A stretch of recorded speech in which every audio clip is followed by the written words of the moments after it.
नमस्कार मंडळी, तुम्हा सर्वांचं नवीन एका व्हिडिओमध्ये खूप खूप स्वागत आहे. आता तुम्ही म्हणाल ह्या वाटीमध्ये अंडी टाकून ही कुठली रेसिपी, हे तर तुम्हाला पुढे कळेलच, पण व्हिडिओ कुठे स्किप न करता शेवटपर्यंत बघा. चला तर मग वेळ न करता आजच्या व्हिडिओला सुरुवात करूया. सुरुवातीला बघा 4 अंडी घेतलेली आहे इथं, कारण आज आपण अंड्याची रेसिपी करत आहोत. आता जरा ही अंडी बाजूला ठेवूयात, पुढं काय करायचं याचं सांगतेच. तोपर्यंत ना आपण मिक्सरच्या भांड्यामध्ये एक छोटं वाटण करून घेऊयात. त्याच्यासाठी बघा अर्धी वाटी इतकं सुकं खोबरं पातळ चिरलेलं घेतलेलं आहे. त्याचबरोबर 2 हिरव्या मिरच्या मोडून घेतल्यात, अर्धा इंच आल्याचा तुकडा घेतला आहे. त्याचबरोबर एक 6 ते 7 इतक्या लसणाच्या पाकळ्या, त्याचबरोबर स्वच्छ धुतलेली एक मूठभर इतकी कोथिंबीर घातलेली आहे. आता पाणी न घालताना आपल्याला मिक्सरला याचं वाटण करून घ्यायचं आहे. बघा इथं आपलं हिरवं वाटण तयार झालं, बाजूला ठेवूयात. तोपर्यंत बघा आता आपल्याला लागणार आहे कांदा. तर कांदा तुम्हाला जर बारीक चिरता येत असेल तर चिरून घेऊ शकता. तर इथं ना मी रफली मोठाच कांदा चिरलेला आहे आणि जे आपलं कटर असतं ना कांदा टॅमॅटो बारीक करण्याचं चॉपर्स, त्याच्यामध्ये ना हे असं कांदा घालून एकदम बारीक बारीक चिरून घेणार आहे बरं का. तुमच्याकडे जर हे नसेल तर तुम्ही सरळ एकदम बारीक बारीक कांदा चिरून घेतला तरी चालेल, किंवा तुम्ही कांदा टॅमॅटोची प्युरी करून घेतलात अगदी तरीसुद्धा चालेल. पण बघा मला बारीक बारीक कांदा चिरून हवा होता ना, तर छान एकसारखा जसा पाहिजे तसा ह्याच्यामध्ये बारीक झाला आहे बघा कांदा. आता बारीक झालेला कांदा नाही एका वाटीमध्ये काढून बाजूला ठेवला आहे. आता त्या चॉपरमध्ये नाही एक मोठा रफली चिरलेला टॅमॅटो घेतला आहे, तो सुद्धा त्याच्यामध्ये घालून ना जमेल तितका बारीक चॉप करून घेणार आहे. खरंच हे खूप छान आहे बरं का चॉपर्स. तुम्हाला जर ह्याची लिंक हवी असेल ना तर मी डिस्क्रिप्शन बॉक्समध्ये देईलच. अगदी तुम्हाला 100 ते 150पर्यंत हे मिळून जाईल, तिथून तुम्ही ऑर्डर करू शकता. त्याचबरोबर बघा आपला इथं टॅमॅटो पण छान बारीक झाला. आता तो सुद्धा बाजूला ठेवूयात. आता इथं का नाही आपल्याला एकसारख्या ना 4 वाट्या घ्यायच्यात बरं का. अगदी तुम्ही 2-3 वाट्या घेतलात तरी चालेल. आता जी अंडी 4 घेतलीत ना त्याच्यासाठी इथं मी 4 वाट्या घेतलेल्या आहेत. आता या वाट्यांना ना थोडंसंच तेल लावून घ्यायचं बरं का, कारण आता आपण ह्याच्यामध्ये ना अंडी फोडणार आहोत. मग ती अंडी बाहेर निघते वेळेस सहज निघावी ना, म्हणून एकदम फक्त तेलाचा हात पुसला म्हणायला आपल्याला पुसून घ्यायचं आहे. आता ह्या ज्या वाट्या आहेत ना ह्या चाळणीमध्ये ठेवायच्या आहेत आणि बघा 4 अंडी घेतलेली ना ह्या वाट्यांमध्ये आपल्याला फोडून घ्यायचे आहेत बरं का. तर तुम्ही म्हणा वाट्यांमध्ये अंडी फोडून हे काय करताय, तर आज का नाही आपण एकदम आगळ्या वेगळ्या पद्धतीत ही रेसिपी पाहत आहोत. म्हणजेच की नेहमी आपण अंडी उकडूनच अंड्याची भाजी किंवा अंड्याची करी किंवा अंड्याचं कालवण करतो बघा. पण आज जरा ही वेगळीच पद्धत वापरलेली आहे बरं का. म्हणजे दिसायला सुद्धा ॲट्रॅक्टिव्ह आणि खायला म्हणाल तर भन्नाट बरं का. आता बघा एकूण 4ही अंडी छान 4ही वाट्यांमध्ये फोडून घेतलेले आहेत वेगवेगळे. आता ही बाजूला ठेवूयात. पुढे आपण कुठे वापरायचे ते तर तुम्हाला मी सांगतेच. तोपर्यंत कढईमध्ये बघा एक साधारण 2 पळी इतकं तेल घातलेलं आहे. तेल गरम झालं की ह्याच्यामध्ये काही खडा मसाला घातला आहे, ते म्हणजे जिरे, लवंग, मिरी, दालचिनीचा तुकडा, त्याचवर एक तमालपत्र मोडून असं घातलेलं आहे. खडा मसाला तेलामध्ये चांगला परतून झाला की आपण बघा जो कांदा एकदम रफली बारीक चॉपिंगमध्ये बारीक करून घेतला होता तो संपूर्ण इथं कांदा वापरलेला आहे. आणि कांदा चांगला गुलाबी पूर्ण रंग बदलूसपर्यंत आपल्याला परतत राहायचं आहे. गॅस मात्र आपण इथं बारीक ठेवणार आहोत, नाहीतर ना कांदा लगेच करपला जाईल, म्हणून कांदा जरासुद्धा आपल्याला कच्चा ठेवायचा नाही. आता इथं अगदी कांद्याची तुम्ही प्युरी वापरलात, नंतर टॅमॅटोची प्युरी वापरलात तरीसुद्धा चालेल. बघा तुम्हाला कांद्याचा रंग बदललेला दिसत असेल, अगदी छान असा कांदा नरम झालेला आहे. आता आपण जे तयार केलेलं वाटण होतं बघा ते घालून घेऊयात. इथं सगळं वाटण घालत नाही, एक साधारण 2 ते 2.5 चमचे इतकंच घातलेलं आहे बरं का. आता ह्या कांदा अर्धवट भाजल्यानंतर ना ह्याच्यामध्ये हे वाटण टाकायचं, म्हणजे कांद्याबरोबर हे वाटणसुद्धा छान परतलं जातं आपलं. म्हणजे ह्याच्यामध्ये सुद्धा आपण आलं, लसूण, मिरची जे वापरली ना त्याचा कच्चापणा कमी होतो, त्याच्यामुळे छान परतून घ्यायचं. आता जो बघा टॅमॅटोसुद्धा आपण छान बारीक केला होता तो टॅमॅटो घातला. अगदी तुम्ही टॅमॅटोची प्युरी करून घालू शकता. आता ह्याच्यामध्ये काही मसाले घालून घेऊयात, ते म्हणजे चवीनुसार मीठ, त्याचबरोबर पाव चमच इतकी हळद. आता इथं आम्ही कांदा लसूण मसाला खातो ना, म्हणून इथं 1.5 चमच इतका कांदा लसूण मसाला घातला आहे. तुम्ही कुठल्याही प्रकारचं लाल तिखट खाता का नाही ते तुम्ही आवडीनुसार तिखट कमी अधिक ह्याच्यानुसार वापरू शकता. एक अर्धा चमच इतकी धना पावडर घातले आणि छान आता मसाला ना आपण परतून घेऊयात. म्हणजे ह्याच्यातलं तेल सुटूसपर्यंत का नाही आपल्याला परतत राहायचं, गॅस बारीक ठेवायचं, नाहीतर मसाला ना खाली तळाशी करपण्याची शक्यता असते, म्हणून कारण आता आपण इथं पाणी वापरलेलं नाही का नाही, म्हणून गॅस बारीक ठेवून बघा एक झाकण ठेवलं होतं अर्धा मिनटासाठी. तेल छान सुटलेलं दिसत असेल बघा तुम्हाला. झाकण काढल्यानंतर थोडीशी कोथिंबीर घालायची. अशी ग्रेव्हीमध्ये कोथिंबीर घातली ना तर त्याची चव छान आणखीन लागते बरं का. मस्त वगैरे असं परतून झालं, हे वाटण आपलं छान परतून झालं आहे. आता ह्याच्यामध्ये ना आपल्याला पाणी घालायचं आहे. तर पाणी बघा बाजूला ना गॅसवरती मी गरम करून घेतलेलं आहे, थंड पाणी वापरायचं नाही. साधारण 1-1.5 ग्लास इतकं पाणी घेतलेलं आहे. सुरुवातीला अर्धच पाणी घालून मिसळून घेतलं आणि बाकी उरलेलं पाणी घालून घेतलं. आता तुम्ही म्हणाल खूपच पातळ खूपच पाणी घातलं, तर हा रस्सा आपला आणखीन आटणार आहे, आणखीन शिजणार आहे, म्हणून संपूर्ण पाणी वापरलं.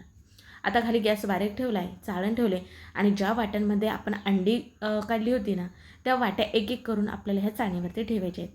गॅस खाली बारीक ठेवायचं बरं का. तर बघा ही अंडी छान चवीला लागावी ना, म्हणून ह्याच्यामध्ये थोडं थोडं चवीनुसार मीठ भरवून घेऊयात. त्याचबरोबर ना लाल तिखटसुद्धा अशा पद्धतीनेच भुरभुरून घेणार आहोत बरं का. अगदी तुम्ही अंडं फेटून घेतलात तरीसुद्धा चालेल, पण इथं फेटण्याची काहीच गरज नाही. हे तुम्ही अंडं आहे असं अख्खं ठेवलं ना, तर दिसायला देखील आणखीन छान दिसतं आणि खायला पण भारी लागतं.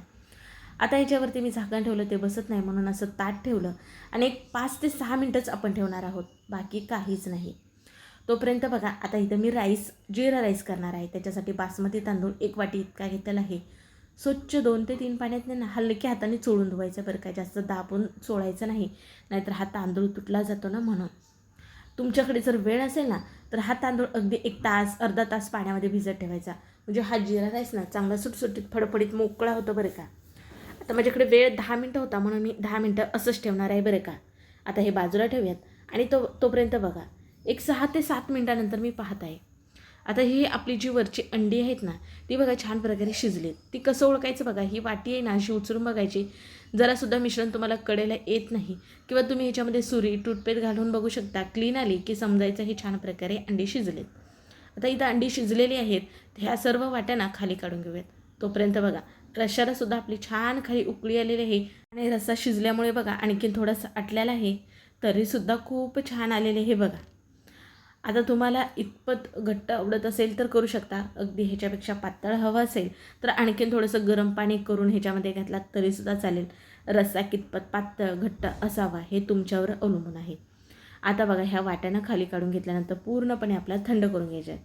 मग आता आपल्याला ह्याच्यामधलं अंडं जे आहे ना ते वेगळं करून घ्यायचं आहे. थंड केल्यानंतर ना सहजपणे बाहेर निघलं जातं, वाट्यानं जरासुद्धा चिटकून बसत नाही. बघू शकता अगदी सहजपणे हे आपलं अंडं बाहेर निघतं बरं का. तुम्ही म्हणाल वाफेवरती 5 ते 6 मिनटामध्ये ही अंडी आपली शिजली का? तर खरंच आपण ज्यावेळेस अंडी उकडून घेतो तेव्हा जवळजवळ 10 ते 12 मिनटं लागतात. पण जर तुम्ही ही वाटीमध्ये अशी अंडी शिजवलात ना, तर अगदी 5 ते 6 मिनटामध्ये तुमची अंडी परफेक्ट अशी शिजली जातात. 1%सुद्धा अंडं कच्चं राहत नाही. बघा आता तुम्हाला व्हिडिओमध्ये समजत असेल, शेवटी तुम्हाला दाखवणारच आहे अंडं शिजलं का नाही. सर्व वाट्यांमधली अंडी ना काढून घेतलीत. बघू शकता किती छान दिसतात. अगदी तुम्ही हे जे तुकडे करून घेतलात तरीसुद्धा चालेल, जसे आपण पनीरचे करतो ना अगदी तसे.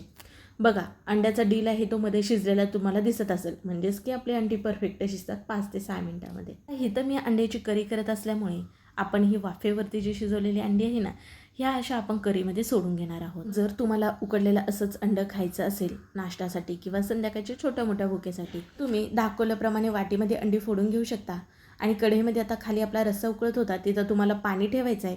वरती चाळणीवरती ह्या वाट्यांना अंडी वाफवून घ्यायचे झाकण ठेवून एक 5 ते 6 मिनटं आणि मग तुम्ही थोड्याशा तेलावरती ना हे उकडलेलं अंडं ना फ्राय करून खाऊ शकता, तरी देखील खायला भारी लागतं बरं का.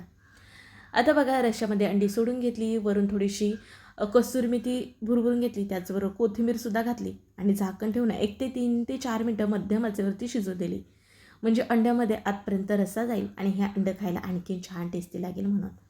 आता इथं गॅस बंद केलेला आहे आणि बघा एकदम आगळ्या वेगळ्या पद्धतीत आपली ही अंडा करी खाण्यासाठी तयार झालेली आहे. आता तुम्हाला खरं वरून ह्याच्या दिसण्यावरनं समजत असेल, मी काही वेगळी सांगायची गरज नाही. तुम्ही इतर वेळेस अंडी उकडून जी अंडा करी करता ना, त्याच्यापेक्षा 101% ही अंडा करी भारी होते बरं का. कधीतरी अगदी थोड्या प्रमाणामध्ये अगदी 2 अंड्याची तुम्ही ही करी करून ना मला कमेंटमध्ये कळवा तुमच्या घरी आवडली का.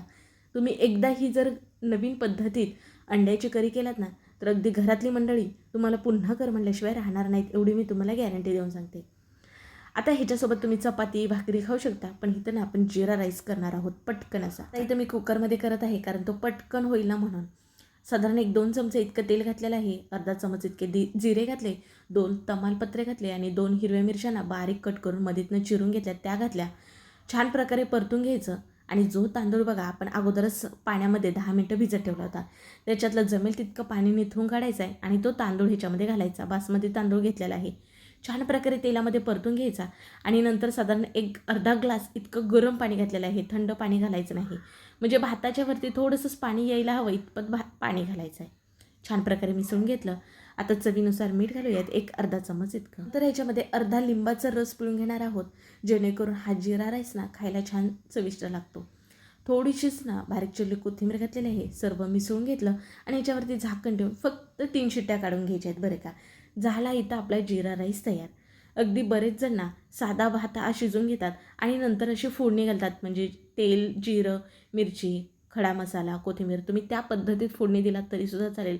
मी डायरेक्ट कुकरमध्ये फोडणी दिली, म्हणजे आपला एकाच भांड्यामध्ये इथं आपला हा जिरा राईस तयार झाला आहे, जास्तीचा पापड पसारा न करता. 3 शिट्ट्या झाल्यात. भात खूप गरम आहे बघा, तुम्हाला दिसतच असेल. मस्त राईस आपला झालेला आहे, शिजलेला आहे. आणि बघू शकता इथं जो राईस आहे ना आपला, त्याचे जरासुद्धा तुकडे झालेले नाहीत बघा. जसा बासमती तांदूळ लांबलचक असतो ना, तसा अगदी छान लांबलचक आहे. मस्तपैकी डिशवरती काढून घ्यायचा आणि मस्तपैकी एक अंडं त्याचबरोबर ही करी घ्यायची. अरे वा, नक्की एकदा हा बेत करून ना मला कमेंटमध्ये कळवा, तुम्हाला नक्की आवडला का. आणि आजचा व्हिडिओ कसा झाला ना ते सुद्धा सांगायला विसरू नका. व्हिडिओ जरासुद्धा आवडला तर पटकन एक लाईक ठोका आणि व्हिडिओ शेअर करा तुमच्या मित्रमैत्रिणी परिवारामध्ये, म्हणजे ते सुद्धा करून पाहतील. बघू शकता अंडं छान शिजलं का नाही. आणि हो, असेच व्हिडिओ पाहण्यासाठी चॅनलला मात्र सबस्क्राईब करायला विसरू नका. मी आशा करते की आजचा व्हिडिओ आवडला असेल. चला पुन्हा भेटू नवीन रेसिपीमध्ये.